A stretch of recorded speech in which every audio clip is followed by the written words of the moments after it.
हम ऐसे जनों को पढ़ेंगे बाइबल में जिनसे परमेश्वर ने डायरेक्ट बात की है, बोलकर, कि ऐसे ऐसे कौन कौन से जन हैं जिनसे परमेश्वर ने डायरेक्ट बोलकर बात की है।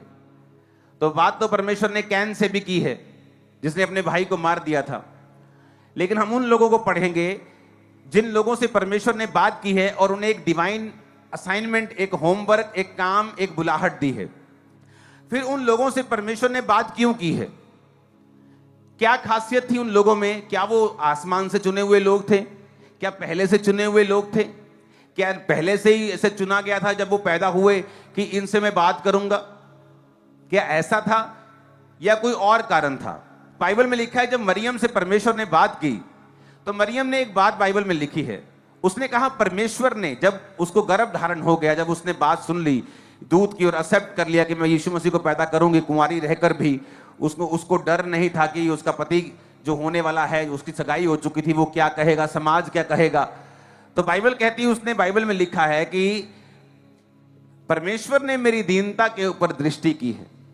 तो मरियम ने उन वचनों में बताया है कि उसकी लाइफ में ऐसा क्या था कि परमेश्वर ने उसको चुना धरती ऊपर कि उसके द्वारा प्रभु यीशु मसीह का जन्म हो। पहली बात थी कि वो कुंवारी, असली कुंवारी थी, नाम की कुंवारी नहीं थी। उसने, बाइबल कहती है, कभी भी किसी पुरुष के साथ कोई संबंध नहीं बनाया था। सेकंड, वो दीन थी। लिखा परमेश्वर ने, उसने लिखा कि परमेश्वर ने मेरी दीनता के ऊपर दृष्टि की है। अगर हम एलिया को देखें तो उसकी कोई सी बैकग्राउंड का जिक्र नहीं है। नहीं बताया गया उसका माँ कौन था, नहीं बताया गया उसका पिता कौन था, उसका भाई कौन था, वो कहां से आया था। अभी तो जब वो एलिया नजर आया तब तो उसके आई थिंक बाल उठ चुके थे, वो एक यंग भी नहीं था, आई थिंक यंग उम्र को भी पार कर चुका था। तो एलिया एक ऐसा मनुष्य एकदम से अपीयर होता है, एकदम से जाहिर होता है, ना उसकी बैकग्राउंड, ना माता, ना पिता, ना कोई क्या करता था, कौन सा बिजनेस करता था, कैसे प्रभु ने चुना, कुछ भी बताया, उसकी बैकग्राउंड नहीं बताई गई। लेकिन सीधा उसको राजा के सामने पेश कर दिया गया।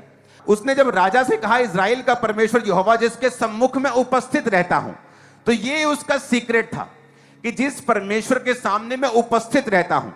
एलिया एक ऐसा जन था जो रोज प्रभु के सामने उपस्थित रहता था, प्रभु के सामने खड़ा रहता था, उसकी हजूरी में रहता था, उसकी प्रेजेंस में रहता था, प्रार्थना में रहता था। यह उसका सीक्रेट था।